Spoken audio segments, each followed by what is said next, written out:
If you haven't read our March cover story yet, the food safety report, you're going to want to do that, and you're going to want to do it really quickly.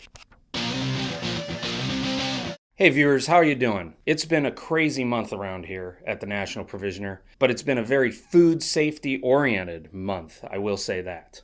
First of all, I just recently moderated a panel on food safety at the FPSA Executive Conference. More on that later.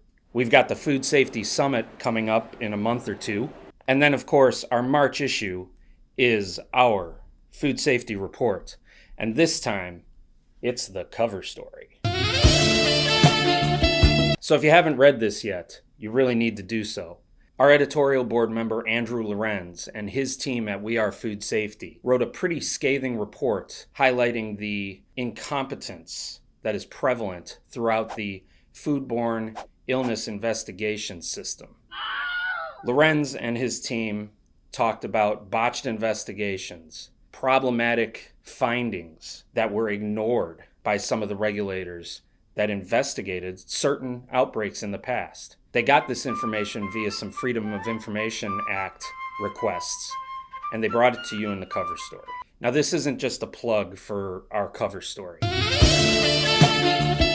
Hopefully you've already read it and been able to react to it. By the time this video airs, hopefully you will also have participated in the webinar that Mr. Lorenz is going to be presenting on our website to help you determine and advise you on what to do if you're caught up in an investigation. How about a shameless plug right there? Check out the webinar. Why I wanted to talk about this, it goes back to that food safety panel I mentioned that I moderated at the FPSA conference. We covered a wide variety of topics, everything from employee culture, sanitation, hygienic equipment design, sanitary practices. But one thing that I found very interesting that came out of that panel was the desire to band together and work together to improve food safety. This concept is probably not that new to the meat industry.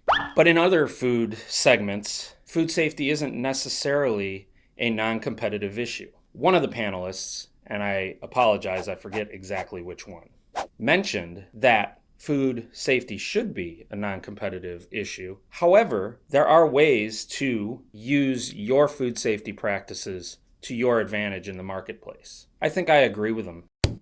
You can tout your food safety advantages, your food safety initiatives, your food safety innovations, and any plans you have to even further raise the standards on food safety without dragging down your competitors or the rest of the industry. Going back to our cover story, how do we as an industry overcome the incompetence of those who are regulating us? Well, again, in the webinar, Mr. Lorenz will have some advice, practical advice, step-by-step advice, I'm sure. I haven't seen the presentation yet. However, my one piece of advice as a communications person and as a non-scientist is the industry needs to band together and take this on as a group. Many have already, but if you're not joining in on the fight to overcome this incompetence, it could be you that gets hurt first, or maybe last.